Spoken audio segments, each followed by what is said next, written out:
ಮಹಾಕುಂಭ ಮೇಳದ ಬಗ್ಗೆ ವ್ಯಂಗ್ಯವಾಗಿ ಹೇಳಿಕೆ ನೀಡಿರುವ ಕಾಂಗ್ರೆಸ್ ರಾಷ್ಟ್ರೀಯ ಅಧ್ಯಕ್ಷ ಮಲ್ಲಿಕಾರ್ಜುನ್ ಖರ್ಗೆ ಅವರನ್ನು ರಾಜ್ಯಸಭಾ ಸದಸ್ಯ ಸ್ಥಾನದಿಂದ ಅನುಚಿತಗೊಳಿಸಬೇಕೆಂದು ಬಿಜೆಪಿ ನಗರ ಮಹಿಳಾ ಮೋರ್ಚಾದ ಕಾರ್ಯಕರ್ತೆಯರು ಇಂದು ಜಿಲ್ಲಾಧಿಕಾರಿಗಳ ಕಚೇರಿ ಎದುರು ಪ್ರತಿಭಟನೆ ನಡೆಸಿದರು.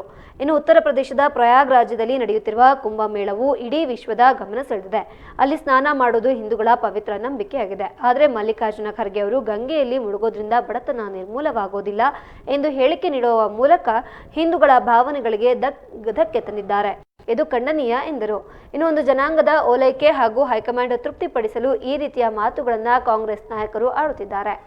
ಇವರಿಗೆ ಧೈರ್ಯವಿದ್ರೆ ಮೆಕ್ಕ ಯಾತ್ರೆಯನ್ನ ಕೂಡ ಟೀಕಿಸಲಿ, ಆದರೆ ಅದನ್ನು ಅವರು ಮಾಡುವುದಿಲ್ಲ.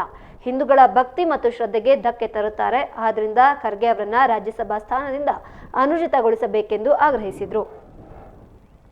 ಮಾನ್ಯ ಪ್ರಧಾನಮಂತ್ರಿಗಳಾದ ಸನ್ಮಾನ್ಯ ಶ್ರೀ ನರೇಂದ್ರ ಮೋದಿ ಅವರ ಬಗ್ಗೆ ಹಾಗೂ ಕೇಂದ್ರ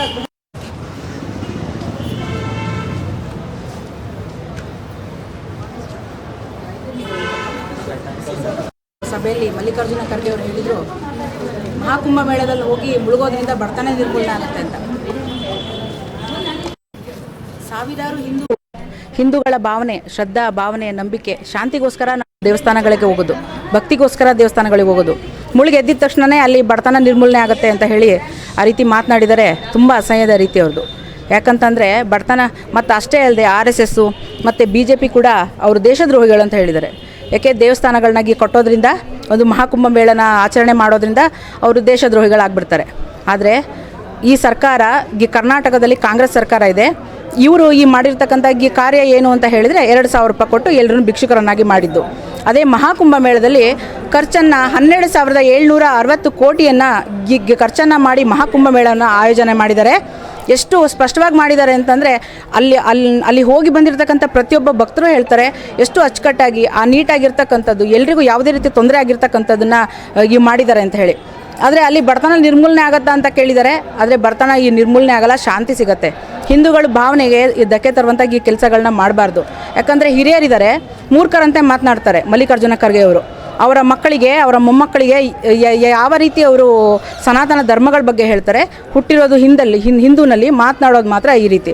ಬೇರೆ ಈ ಧರ್ಮಗಳ ಬಗ್ಗೆ